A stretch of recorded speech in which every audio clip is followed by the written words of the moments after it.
Thank you. Chairman Grothman, Ranking Member Garcia, distinguished members of the House Oversight Subcommittee on National Security, Representatives Burchett and Luna. My name is Ryan Fobbs Graves, and I am a former F-18 pilot with a decade of service in the U.S. Navy, including 2 deployments in Operation Enduring Freedom and Operation Inherent Resolve. I have experienced advanced UAP firsthand, and I'm here to voice the concerns of more than 30 commercial aircrew and military veterans who have confided their similar encounters with me. Today, I would like to highlight 3 critical issues that demand our action. As we convene here, UAP are in our airspace, but they are grossly underreported. These sightings are not rare or isolated, they are routine. Military aircrew and commercial pilots, trained observers whose lives depend on accurate identification, are frequently witnessing these phenomena. The stigma attached to UAP is real and powerful and challenges national security. It silences commercial pilots who fear professional repercussions, discourages witnesses, and is only compounded by recent government claims questioning the credibility of eyewitness testimony. Parts of our government are aware of more about UAP than they let on, but excessive classification practices keep crucial information hidden. Since 2021, all UAP videos are classified as secret or above. This level of secrecy not only impedes our understanding, but fuels speculation and mistrust.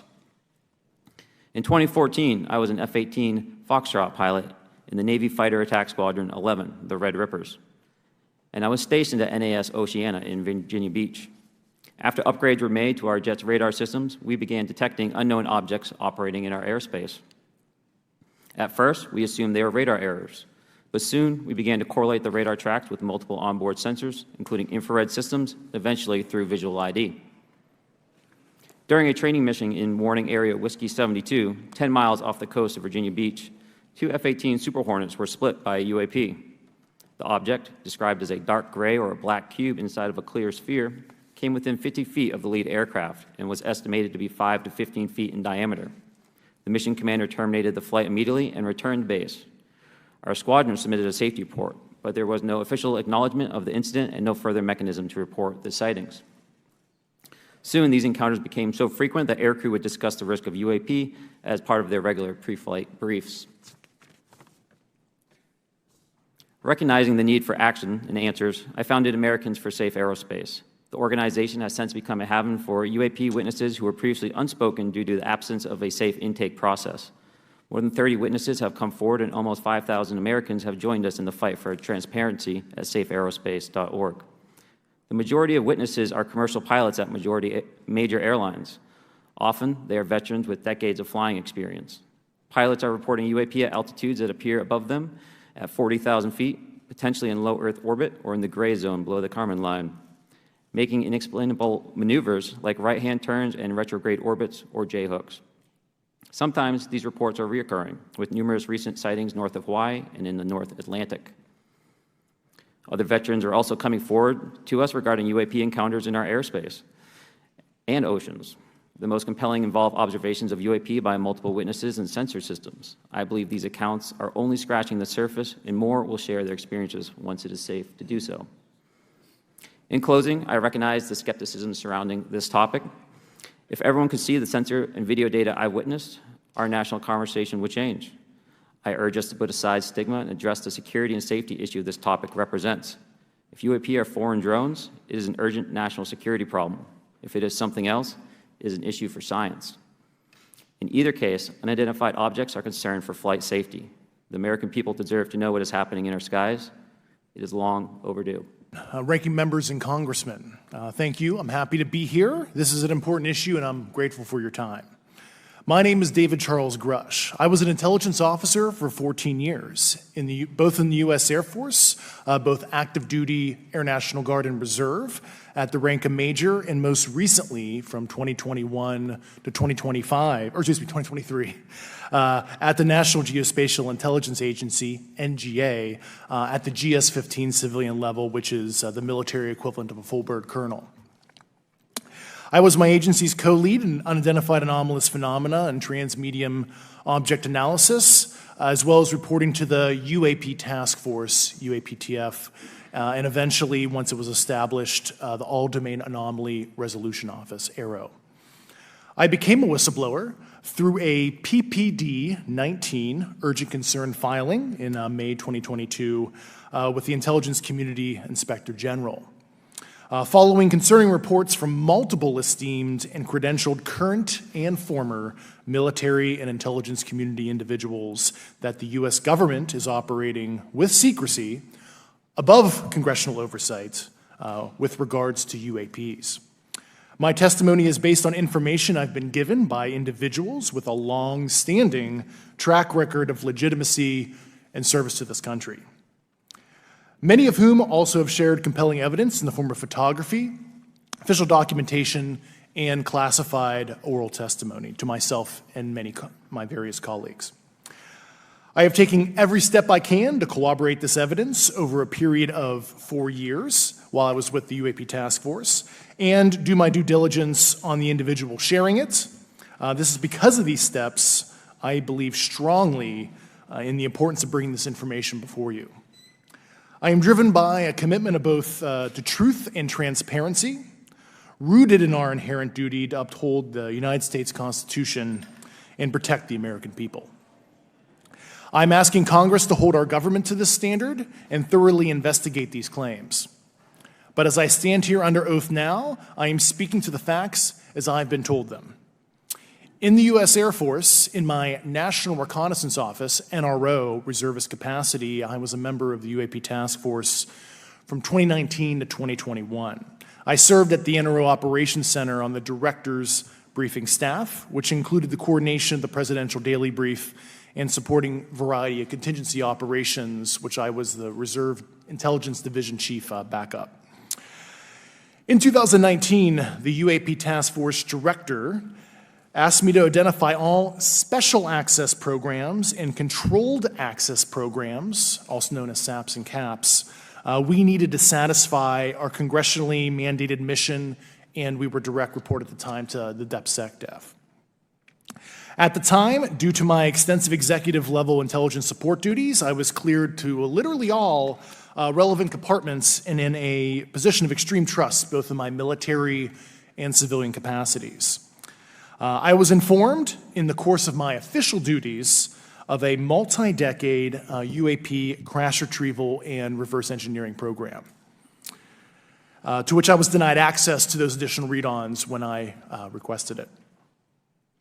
I made the decision, based on the data I collected, to report this information to my superiors and multiple inspectors general, and in effect becoming a whistleblower. As you know, I've suffered retaliation for my decision, but I am hopeful that my actions will ultimately lead to a positive outcome of increased transparency. Thank you, and I'm happy to answer your questions. I want to first thank you for the invitation to speak to the committee on the UAP topic that has been in the news for the past 6 years and seems to be continuing to gain momentum. As you know, my name is David Fravor. I'm a retired commander in the United States Navy. In 2004, I was a commanding officer of Strike Fighter Squadron 41, the world-famous Black Aces. We were attached to Carrier Wing 11, stationed on board the USS Nimitz, and had begun a 2-month workup cycle off the coast of California. On this day, we were scheduled for a 2v2 air-to-air training with the USS Princeton as our control. When we launched off Nimitz, my wingman was joining up. We were told that the training was going to be suspended and we were going to proceed with real-world tasking. As we proceeded to the west, the air controller was counting down the range to an object that we were going to, and we were unaware of what we were going to see when we arrived. The controller had told us that these objects had been observed for over 2 weeks, coming down from over 80,000 feet, rapidly descending to 20,000 feet, hanging out for hours, and then going straight back up. For those who don't realize, above 80,000 feet is space. We arrived at the location at approximately 20,000 feet, and the controller called merge plot, which means that our radar blip was now in the same resolution cell as the contact. As we looked around, we noticed that we saw some whitewater off our right side. It's important to note that the weather on this day was as close to perfect as you could ask for off the coast of San Diego. Clear skies, light winds, calm seas, no whitecaps from waves. So the whitewater stood out in a large blue ocean. All 4 of us, because we were in F-18Fs, so we had pilots and Wizzo in the back seat, looked down saw a white tic-tac object with a longitudinal axis pointing north-south and moving very abruptly over the water like a ping-pong ball. There were no rotors, no rotor wash, or any sign of visible control surfaces like wings. As we started clockwise towards the object, my Wizzo and I decided to go down and take a closer look with the other aircraft staying in high cover to observe both us and the Tic Tac. We proceeded around the circle about 90 degrees from the start of our descent, and the object suddenly shifted its longitudinal axis, aligned it with my aircraft, and began to climb. We continued down another 270 degrees, nose low, where the Tic Tac, or we considered 270 degrees to where, and we went nose low to where the Tic Tac would have been. Our altitude at this point was about 15,000 feet, and the Tic Tac was about 12,000. As we pulled nose onto the object, within about a half mile of it, it rapidly accelerated in front of us and disappeared. Our wingmen, roughly 8,000 feet above us, lost contact also. We immediately turned back to see where the whitewater was at, and it was gone also.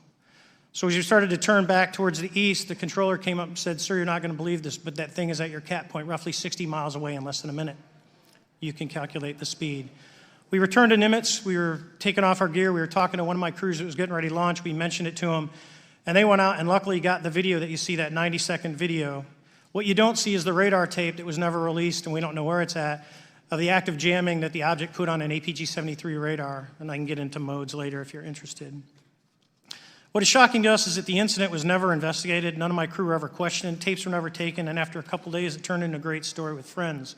It wasn't until 2009 till Jay Stratton had contacted me to investigate. Unbeknownst to all, he was part of the ATIP program in the Pentagon led by Lou Elizondo. And there was an official report that came out that's now on the internet. Years later, I was contacted by the other pilot, Alex Dietrich, and asked if I'd been contacted, and I said no, but I'm willing to talk. I was contacted by Mr. Elizondo, and we talked for a short period of time, and he said we'd be in contact. A few weeks after that, I was made aware that Lou had left the Pentagon in protest and joined forces with Tom DeLonge, Chris Mellon, Steve Justice, and others to form Two Stars Academy, an organization that pressed the issue with leading industry experts and U.S. government officials. They worked with Leslie Kean, who is present today, Ralph Blumenthal, and Helene Cooper to publish the articles in the New York Times 2017 New York Times, and it removed the stigma on the topic of UFOs, which is why we're here today. Those articles open the door for the government and public that cannot be closed. It has led to an interest from our elected officials who are not focused on little green men, but figuring out where these craft are, where they're from, the technology they possess, how do they operate. It also led to the Whistleblower Protection Act and the NDAA. There are multiple witnesses coming forward to say that have firsthand knowledge, and Mr. Grush just covered that. What concerns me is that there's no oversight from our elected officials on anything associated with our government processing or working on craft. Believe it not from this world. This issue is not a full public disclosure that could undermine national security, but it is about ensuring that our system of checks and balances works across all work done in the government using taxpayer funds. Relative to government programs, even unacknowledged WAVE programs have some level of oversight by the appropriate committee members in the House and Senate, and this work that is said to be occurring from whistleblower testimonies should not be exempt. In closing, I would like to say that the Tic Tac object we engaged in 2004 was far superior to anything that we had on time, have today, or are looking to develop in the next 10 years. If we in fact have programs that possess this technology, it needs to have oversight from those people that the citizens of this great country elected in office to represent what is best for the United States and best for the citizens. I thank you for your time. Thank you very much.